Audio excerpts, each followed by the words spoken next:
Así que de eso se va a tratar este panel, sin antes compartir el siguiente video.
Será el tema de este panel que vamos a tener a continuación con un moderador de lujo, secretario de APAS, Martín Caeiro, que está con nosotros. Martín, adelante. Él va a estar a cargo, un trabajo y un tema que todo el día se ha mencionado. Para ello vamos a invitar a Tomás Fourcade, presidente de LEA, Lesa, Escriña y Asociados, a Leonardo también Adequian, gerente de negocios y clientes CESBI, a Daniel López Bogado, director del estudio DLB y Asociados, a Nicolás Burastero, gerente de inspección de la Superintendencia de Seguros de Nación. Martín, qué tarea por delante, un tema que hoy desde muy temprano creo que fue, hola, bueno, ¿cómo prevenimos esto? ¿Cómo lo trabajamos? Así que bueno, un lujo tenerlos y este panel es todo tuyo, así que bueno, a lucirse.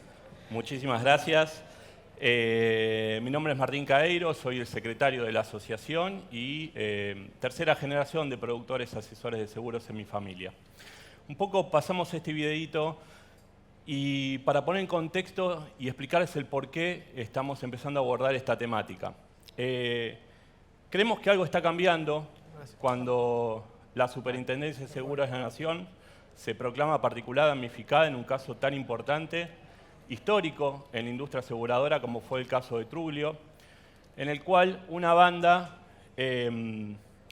reclamaba 1, 2, 3 y hasta 4 veces un mismo reclamo en distintas aseguradoras. Ahí intervinieron 26 allanamientos en línea, una estafa millonaria de más de 300 millones de pesos. Hay 13 personas creo que ya están con condena, hay otras 61 personas más que están involucradas en este tema.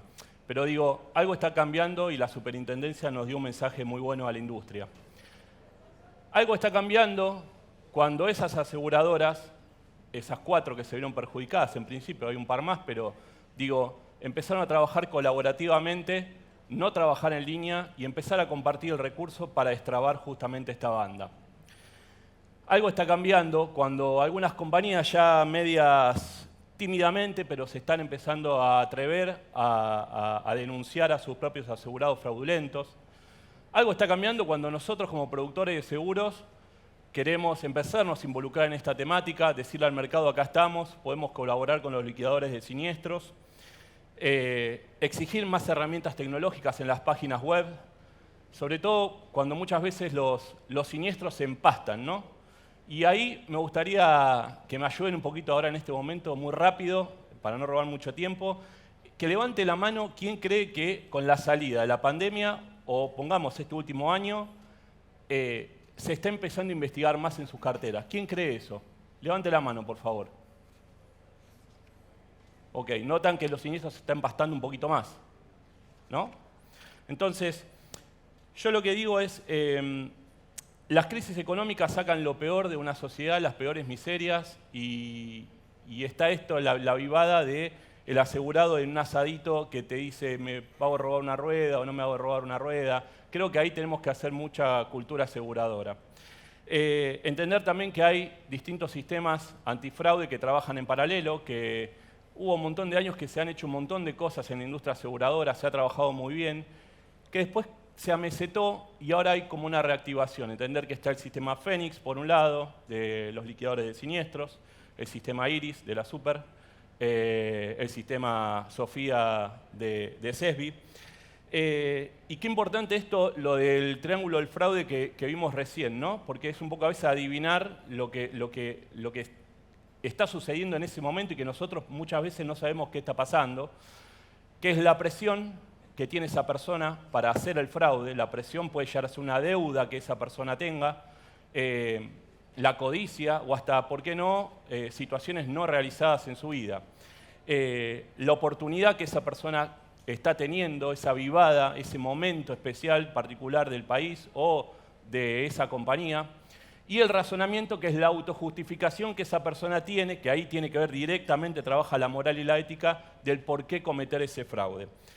Entonces, los invito a escuchar a nuestros panelistas. Perdonen, yo les quise robar estos 5 minutitos, les agradezco mucho por escucharme, pero en realidad los invitados y los estrellas son ustedes, así que espero nos ayuden un poquito a comprender esto y qué panel nos ha tocado, que es uno de los más fuertes.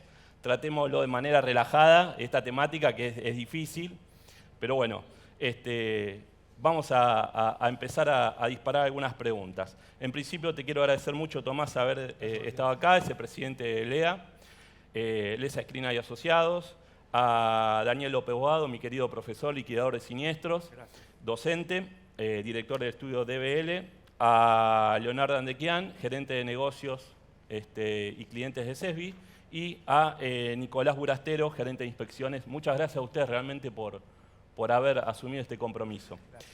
La primera pregunta que te quiero hacer, Tomás, es la siguiente.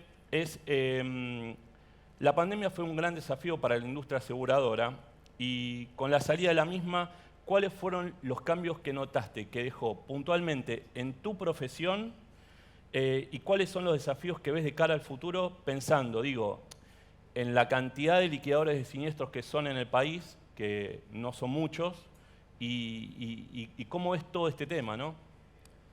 En relación particular a la pandemia que al principio nos complicó mucho porque no nos dejaba salir a ver los siniestros, que es lo que hacemos los liquidadores y también los investigadores que tienen que ir a ver al asegurado en persona, nos hizo aprender a usar mucha tecnología, ¿no? Y como vos me comentabas, la videoperitación, la videollamada, a avalarnos de otras fuentes de tecnología como la base de datos, las imágenes satelitales. Y lo bueno que saliendo de la pandemia podemos complementar las dos cosas, ¿no? El volver al campo, volver a verle la cara directamente al asegurado, a tocar la máquina que está rota, a contar los pedazos de botellas quemadas y complementarlo con toda la tecnología que aprendimos a usar en la pandemia. Yo creo que las dos cosas son necesarias. No puede ser ni solamente trabajar en forma artesanal sin tecnología. Hoy en día la tecnología hace mover el mundo, hasta la inteligencia artificial muy pronto, ni tampoco quedarnos solamente en la tecnología. El rol de estar en persona, de hablar, de comunicar las partes. Yo creo que ahí muy importante el rol de productor y liquidador que están en el medio de la compañía y del asegurado para manejar toda la comunicación, la expectativa, explicar por qué se hacen las cosas y llevar cualquier siniestro, con o sin fraude, a buen fin, ¿no? A que el siniestro, si no hay fraude, se pague lo más rápido posible y con un asegurado contento, y que si hay fraude, tratar de descubrirlo. Bueno, Daniel, quería preguntarte, vamos a tratar de hacer preguntas hasta incluso educativas, por así decirlo. Las redes sociales, ¿cómo han colaborado en la actividad del liquidador? ¿Y qué importancia, un poco lo que dice Tomás, tiene el factor humano en todo esto, ¿no? Bueno, el tema de las redes sociales, ya antes de la pandemia, las estábamos utilizando. La madre de las redes sociales fue Facebook, ¿no es cierto? Después se agregó Instagram, Twitter en alguna medida. Y es fundamental porque es un elemento más de la tecnología que decía Tomás para poder llevar a cabo una investigación un poquito más profunda, ¿no es cierto? Con el Facebook hemos determinado los famosos préstamos de póliza, A mí me ha tocado, por ejemplo, la famosa marcha atrás, donde previamente a entrevistar a los partícipes, yo ya sabía que eran amigos de Facebook. Es más, le hacíamos la pregunta tramposa: ¿vos conocías al tercero? No, jamás lo vi.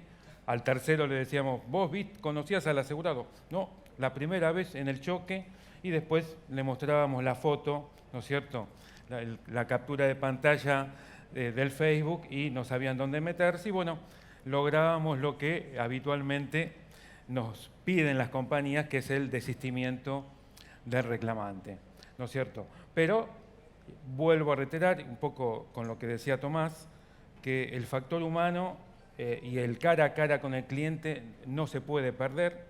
Yo en el estudio tengo, por ejemplo, una liquidadora que me hace todo a distancia y tiene muy buenos resultados, pero hay veces que necesitas el cara a cara, y sobre todo hay lugares que, el conurbano, por ejemplo, zonas 20, 30 kilómetros de Buenos Aires, que, ¿no es cierto?, no hay tecnología, no hay conexión de internet, y bueno, tenés que verle la cara al cliente. Sí, el trabajo de campo. El trabajo de es campo importantísimo. es fundamental. Leonardo, un poco la pregunta que les hice a los colegas era levantar la mano y notar si creen que se investiga más. Desde CESBI, ¿se está investigando más? ¿Ustedes creen que con la salida de la pandemia o...? Sí, bueno, las causas creo que son discutibles. No tenemos información fáctica que nos diga, bueno, es por este motivo, pero sí, efectivamente, entre 2022 y 2021, o sea, la relación nos da un aumento del 40%. O sea, efectivamente las compañías están investigando más. Esta sensación que están justamente teniendo no es una sensación, es una realidad. Bien. Yo pienso que el tema de la tecnología y el hecho de haber estado en la pandemia nos hizo tal vez frenar un poquito la pelota, ¿no? Y tal vez poder analizar un poquito más las cosas.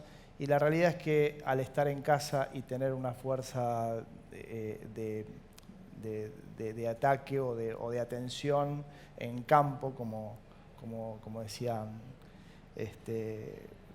bueno, ellos dos, los dos, es fundamental. O sea, me parece que, sobre todo porque la tecnología no llega a todos lados.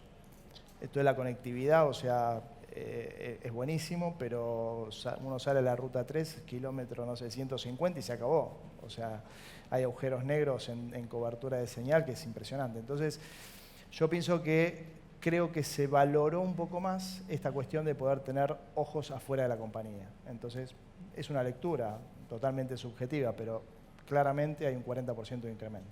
Sí, ahí notamos que por ahí las compañías de seguro dejaron de recibir los frutos financieros que tuvieron históricamente para volcarse a lo técnico.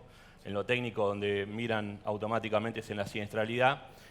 Y en la siniestralidad ponen el foco automáticamente en el fraude, que el fraude distorsiona la siniestralidad. Entonces, un poco el motivo de esta pregunta era ese, que notamos que debido a la guerra de tarifas que hay, un poco se pone el foco en lo técnico y bueno, por ahí da lugar a que se investigue más. Nicolás, desde el regulador, desde la superintendencia, ustedes que tienen una visión 360 de todo, y particularmente sobre la temática de fraude, ¿qué políticas activas vienen desarrollando y qué lugar ocupa el fraude dentro del regulador? Si nos podés contar un poco la cocina, ¿no? Sí. Para nosotros la lucha contra el fraude es una política de Estado. Y la verdad que me da mucha alegría poder compartir este tipo de eventos, porque me ha tocado vivir en época del superintendente Bontempo, crear una coordinación antifraude con una profesional excelente que es Cora Smolianski, que hoy ya no está en el organismo como empleada permanente, pero sí como asesora.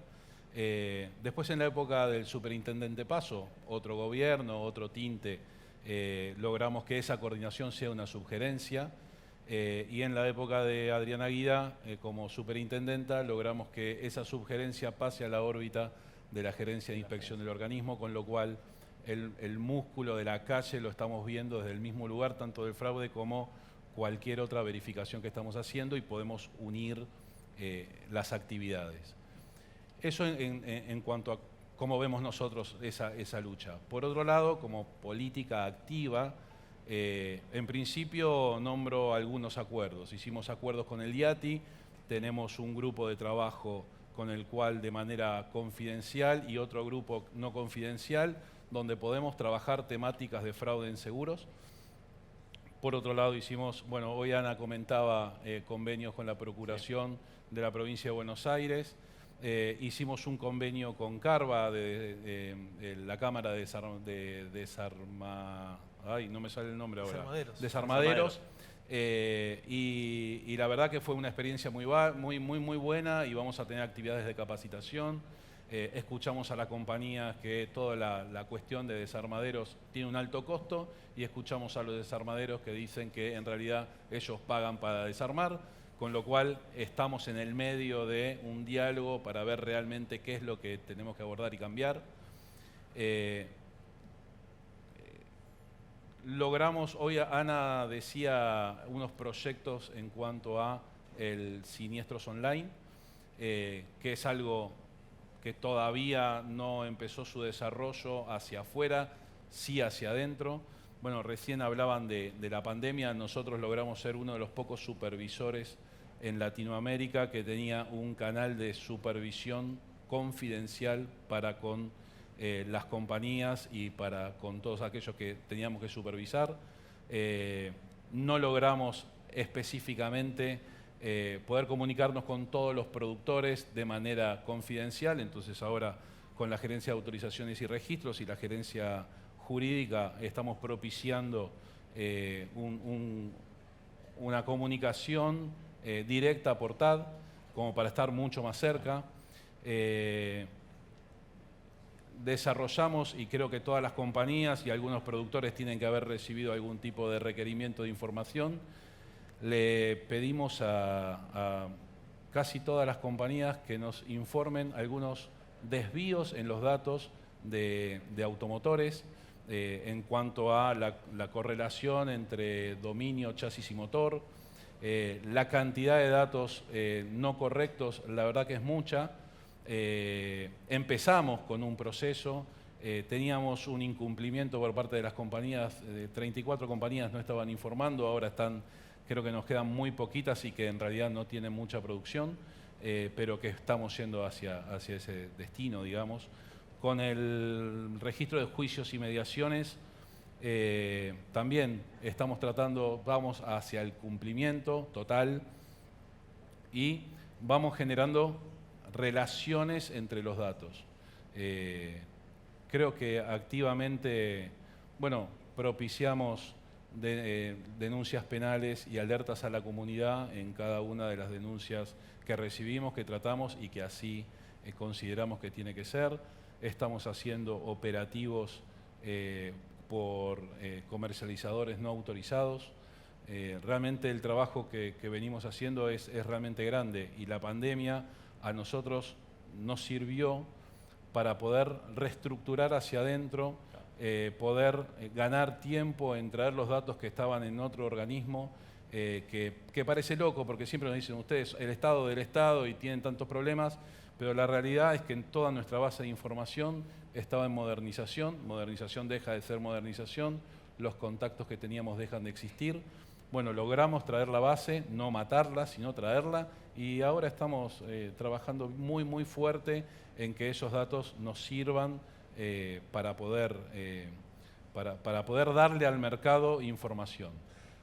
No solo es la supervisión del mercado, sino también es compartir esos datos con las compañías, con los productores.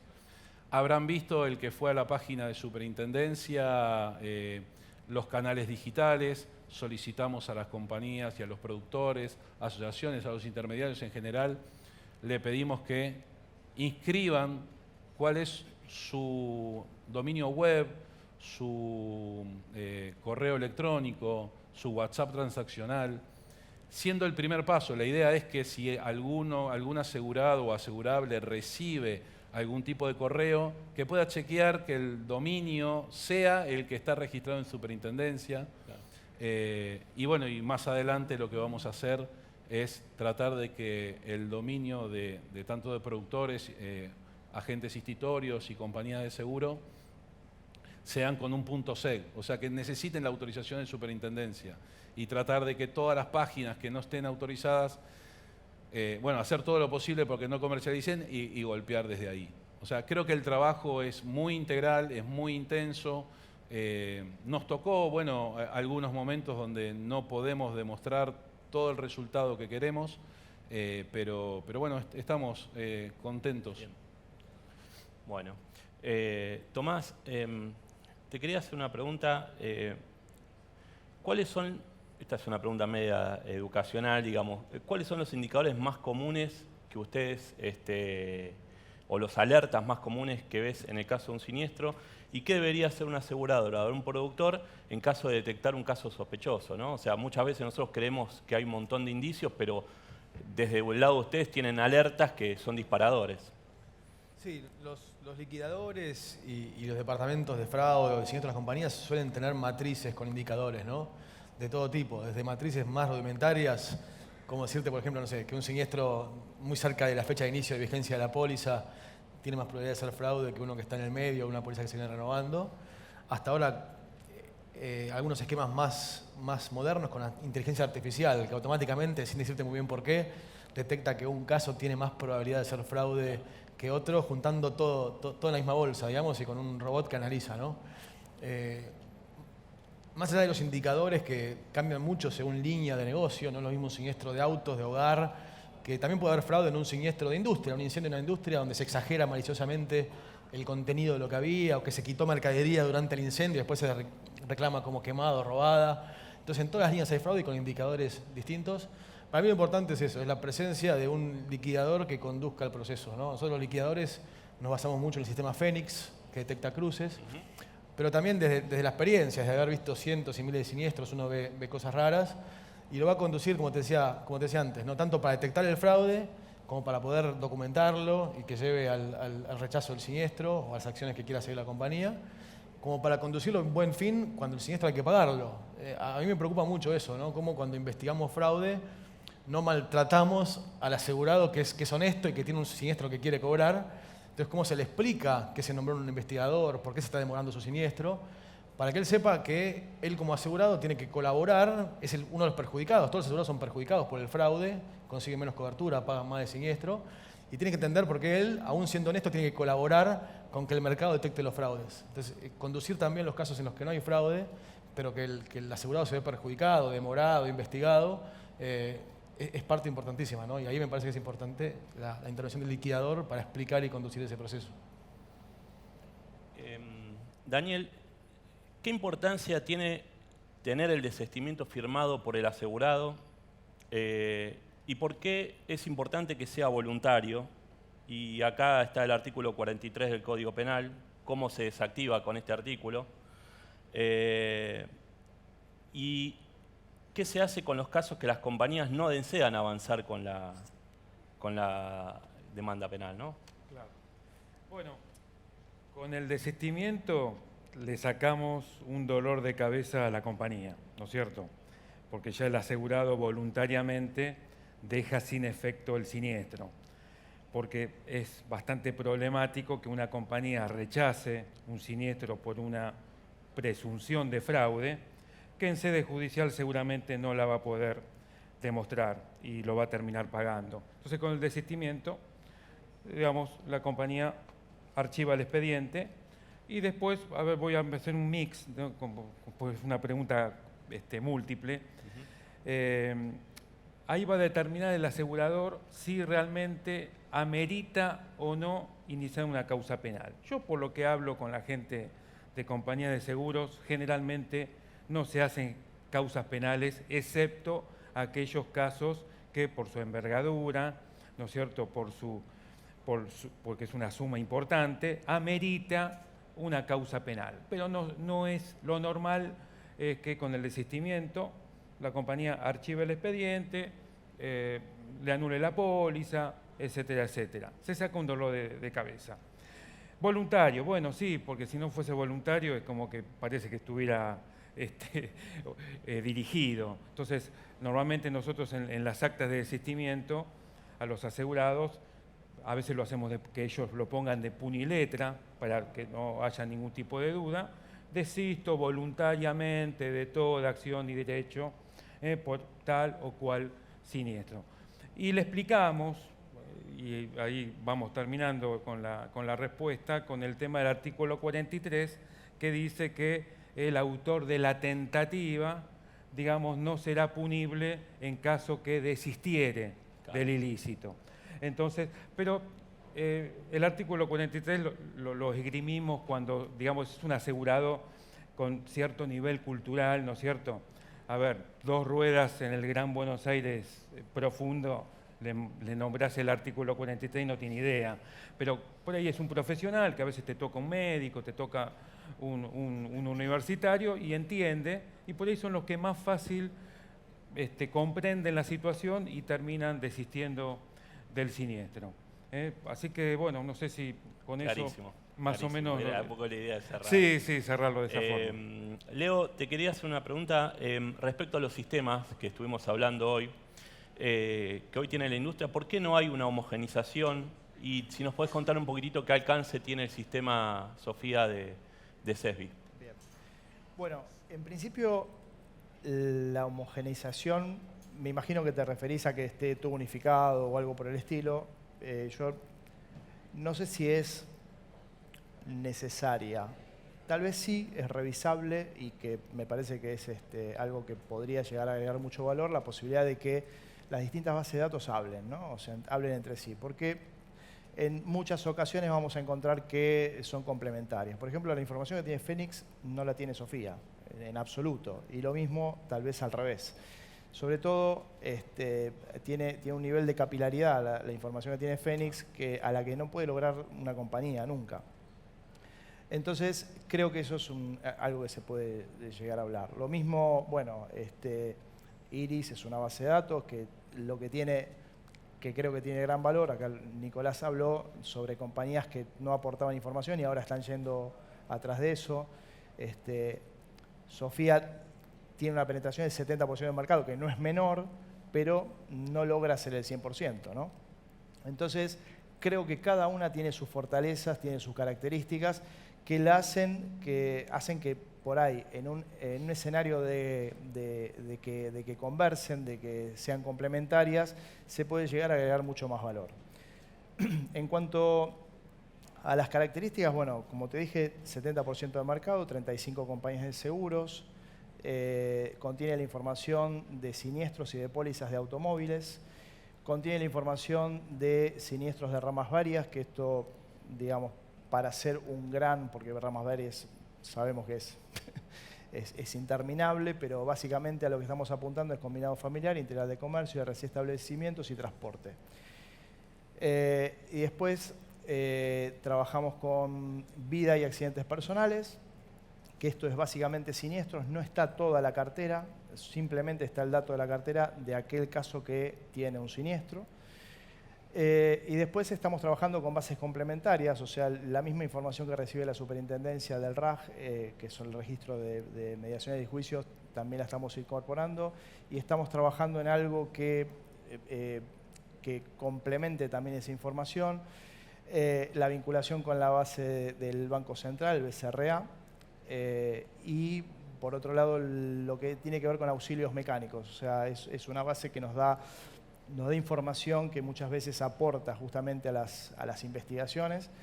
Eso por describirte, digamos, el alcance del contenido. Ahora bien, es tan importante el contenido de la base de datos y su calidad, porque acá también estábamos hablando, de hecho Nicolás mencionó el tema de la calidad de datos, que es clave, es importantísima. ¿Cuál es la funcionalidad? ¿Qué haces con esa información? ¿Está bien? Hablaron recién de checklist y demás cuestiones. Mencionó Tomás el tema de la inteligencia artificial. Y acá nosotros estamos trabajando justamente con eso. Tenemos detectadas 300 variables. Esas 300 variables, a través de una lógica de Machine Learning, van constantemente aprendiendo y con el input del resultado, o sea, si el caso que se investigó es positivo, es negativo, la base se retroalimenta y eso genera indicadores. Por otro lado, lo que busca también el sistema es la automatización. Acá es importante tener en cuenta que es tan importante detectar el caso que tiene indicadores de fraude como el que no. Porque no es que la mayoría de los casos son fraude. Esto es un punto. Hablamos de investigaciones, yo dije que creció el 40%. ¿Tenés idea más o menos de qué cantidad de casos en función de los siniestros que hay se investigan? No sé si alguien tiene el número. 1.8%. O sea, se investiga realmente muy poco. Entonces, el fraude que realmente, evidentemente se está poniendo foco, el hecho de que estemos hablando acá, creo que es muy positivo. Y no es positivo porque el tema es interesante o porque uno está en el tema, sino porque el fraude lo pagamos todos. O sea, el costo social que tiene el fraude es importante. En Estados Unidos el FBI habla de que cada familia americana está pagando entre 400 y 700 dólares de fraude por año. O sea, en definitiva, el sistema asegurador está financiando que algunos pocos vivan del fraude. Entonces, creo que hay que verlo desde ese lugar, ¿está bien? Y yendo, digamos, como para redondear el tema, una de las funcionalidades que tenemos es la de web service. O sea, integramos toda la información de siniestralidad o sea, en realidad de siniestros y de pólizas para que, de manera que las compañías cuando abren un siniestro o cuando van a dar de alta una póliza, directamente esa información en forma automática pegue contra la base de Sofía y le dé información lógica a la compañía para poder decidir. Esto es, si vos estás ante la posibilidad de que una póliza que se está por suscribir en tu compañía tiene indicadores muy altos de probabilidad de fraude, bueno, por lo menos tengas la posibilidad de analizarlo. Lo mismo en el caso de un siniestro. Y creo que ahí es donde hay que ver y obviamente creo que nunca va a haber una base de datos que tenga la universalidad suficiente de información como para poder tomar todas las decisiones ante los determinados casos, ¿no? Creo que sí, es deuda pendiente que tenemos que empezar a trabajar en esto de la vinculación, sí, ¿no? Por supuesto. Nicolás, te quería hacer una pregunta. Por ahí la resolución es media vieja, pero bueno, por ahí hay personas que no la conocen, que es la 38477 del régimen reglamentario antifraude. ¿Y cómo supervisan el correcto funcionamiento de ese departamento de lucha contra el fraude de cada aseguradora, del regulador? Sí, bueno, la norma es del 2014. Nosotros lo que hicimos fue generar un piso de supervisión para todas las compañías de seguro. Logramos supervisar a todas las compañías de seguro, o sea que ese piso lo generamos. Obviamente hay determinadas cuestiones que no fueron creídas, no le creyeron a la superintendencia que nos iba a importar, porque, bueno, si por ahí hay algunas cuestiones contables o de capital que parecen como más importantes, las cuestiones cualitativas hay veces que no, pero que trabajen bajo un decálogo de desafíos éticos, que tengan responsables de contacto, que tengan un manual donde tengan escrito cómo van a resolver conflicto de interés. Bueno, son todas cuestiones que fuimos viendo, que fuimos observando, que le hicimos el seguimiento y las compañías han regularizado. Pero también lo más importante es que en función de esos trabajos logramos a través del chequeo en la base de datos y esto que estamos pidiendo, nos ponemos directamente en contacto con el responsable antifraude para avisar que tenemos más de un dominio o el mismo dominio en más de un autoasegurado, en más de una compañía. Estamos viendo múltiples aseguramientos en un dominio donde la compañía no estaba enterada o bueno, muchas pólizas vigentes en un mismo momento. Vamos haciendo chequeos sobre las bases y los resultados de esas bases se van comunicando a los responsables antifraude. La idea es que las compañías, a través del responsable, tengan un vínculo directo con la superintendencia, específicamente con la subgerencia antifraude que lleva adelante el doctor Javier Iacobelli y todo un equipo bárbaro que fuimos formando estos últimos 3 años y que realmente da gusto trabajar con ellos. Por otro lado, en un momento de la pandemia nos vimos nos llegó el comentario de algunos fiscales de más de una jurisdicción donde parecía que la superintendencia estaba tardando o no brindaba la información de las bases de datos, con lo cual logramos hacer una capacitación. Esa capacitación o esa charla que tuvimos con los fiscales dio muchos frutos. Hoy tenemos muchas consultas directas a la Subgerencia Antifraude respecto de la información de los dominios para lograr allanamientos en causas muy complejas, donde hay abuso de familia, donde hay abuso sexual, donde hay robo, donde hay secuestro de personas. Y bueno, y a través del equipo logramos sábados y domingos, o sea, en eso no tenemos ningún tipo de restricción. Nos consultan directamente las fiscalías, le damos respuesta, oficializamos ese pedido y lo giramos por toda la superintendencia y le damos respuesta a las causas. La verdad que desde ahí, bárbaro. Muchas gracias por la respuesta. Me quedan 4 minutos. Tomás, respecto a la conciencia aseguradora y el fraude, ¿cuáles crees que para vos son los ejes fundamentales para combatirlos en Argentina y si es un tema particular, cultural del argentino, el gen argentino? No, creo que obviamente hay culturas un poco más propensas al fraude y otras menos, pero creo que tiene mucho que ver con lo que decimos de cultura aseguradora y de cómo el público en general respeta a las compañías de seguros y al mercado de seguros, ¿no? Entonces, hasta acá todos hablamos de detectar y combatir casos de fraude que ya ocurrieron y cómo los investigamos. Pero cómo se evita que la gente quiera hacer tanto fraude. Vos habías mostrado un triángulo en el video que hablaba que uno de los puntos era cómo el que va a cometer el fraude lo racionaliza, ¿no? Y eso surge cuando uno ve en el público en general cierta mala imagen del mercado de seguros, que no paga los siniestros, que las pólizas no son claras, que pagué el seguro toda la vida y después no me quieren pagar o me pagan poco. Entonces creo que la mejor lucha contra el fraude desde la raíz es mejorar el conocimiento del seguro. Que las pólizas sean claras, que paguen lo que prometen que van a pagar, que no haya infraseguro, que estén bien diseñadas.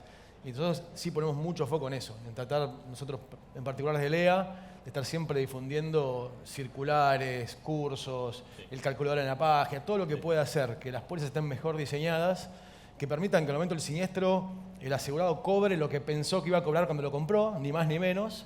Entonces que haya entendido lo que estaba comprando. Cuanto más se mejore eso, más mejora la imagen del seguro y más lo pienso ante hacerle fraude a alguien que creo que fue justo conmigo y no a alguien que creo que fue injusto conmigo, ¿no? Entonces, para mí no hay mejor solución que eso. Cuanto más mejoremos el conocimiento de qué es el producto, qué se vende, pólizas claras, completas, que cubren lo que tienen que cubrir, enseguida va a bajar el fraude. Daniel, algo muy rapidito, si me podés responder en poquitos minutos, segundos. ¿Qué es lo que denominamos el fraude blando, el fraude duro? ¿Y qué diferencia hay entre el fraude interno y el externo? ¿Y qué significa que una aseguradora tenga una actitud reactiva o pasiva? Si me lo podés resumir en 1 minuto y medio. Yo tengo ganas de seguir hablando, pero me han robado 5 minutos de esta charla y tengo preguntas para hacerle que, bueno, vamos a ver si... Vamos a hacer lo más sencillo posible. No, fraude duro son los famosos casos armados, donde se suscribe una póliza ficticia, por ahí el auto existe o el riesgo existe, pero ya se pergenia, digamos, para efectuar fraude, ¿no es cierto? Ya está ideado para cometer un fraude. Está el abogado, tercero, médico, ya está todo armado, el lesionado, ya tienen todo para meter el fraude en la compañía. Ese es el duro. Las bandas organizadas que vos mencionabas, el tema de estos abogados de Zona Sur, Trulio y toda esa troupe. El fraude blando no es el ciudadano a pie, el asegurado a pie, que las 2 ruedas, que le salió bien la primera vez porque se la llevaron a la casa en remis y entonces repite. Y bueno, cuando le cae el investigador, ahí son los más fáciles de combatir, el fraude blando, ¿no es cierto? Ahí notamos que la frecuencia está creciendo. Claro, está creciendo exponencialmente por un tema, la situación económica, ¿no es cierto? La falta de insumos, de repuestos, todo eso, el tema de ruedas está... Sí, en bicicletas, en combinado familiar. Está explotado, está explotado. Después era lo de interno-externo. Bueno, el interno es el que comete, aunque parezca mentira, integrantes de compañías de seguros. Yo me acuerdo un caso que un empleado de Robos Totales aquellos siniestros de robos totales que estaban por prescribir, armaba una pequeña liquidación en la época de los cheques y siempre eran cheques para poder endosarlos y metía una liquidación y se los cobraba él, los endosaba hasta que saltó la ficha, ¿no es cierto?, hablando mal y pronto, le hicieron un seguimiento y tenía 2 años metiendo todos robos que estaban por prescribir, ¿no es cierto?, autos, digamos, de poco valor. Y al externo, el que conocemos todos, ¿no?, el que comete un asegurado, un tercero, médicos mismos, ¿no es cierto?, con el tema de las pericias y todo eso. Ese es el externo. Y después que era activo, proactivo, bueno, los productores conocen de esto, tener una acción proactiva es adelantarse al futuro, ¿no es cierto? ¿Qué fraudes me van a poder meter el día de mañana? Ya tenemos que hablar de seguros de drones, híbridos, ¿no es cierto? Ya tenemos que ir pensando en el fraude que se viene. Esa es una acción proactiva. Y la reactiva es cuando, digamos, de la experiencia anterior, bueno, tenemos que ir tomando decisiones para poderlo combatir de la mejor manera posible, ya con la experiencia anterior, ¿no es cierto? No sé si bueno, se me terminó el tiempo. Quería dejar una conclusión y ya está. La idea era un poco poner al asegurado en el medio, no fogonearlo y apuntar con el dedo de que todo siniestro es fraudulento. Esa es un poco la idea de esto. Pero por otro lado también hacer una autocrítica, esto del asadito que les contaba de las ruedas y por ahí hacer un poco de cultura aseguradora en nuestros clientes. Trabajar colaborativamente y entender que el contrato de seguros es vulnerable frente al fraude porque en su génesis reposa la buena fe. Y los quiero dejar con una frase que me la dijo un profe, me acuerdo, de Immanuel Kant, que refleja un poco este comportamiento de pregonar con el ejemplo, ¿no?, de la moral y de la ética. Immanuel Kant decía: actúa de tal manera que la máxima de tu conducta pueda convertirse en ley universal. Pregonar con el ejemplo. Muchas gracias a todos.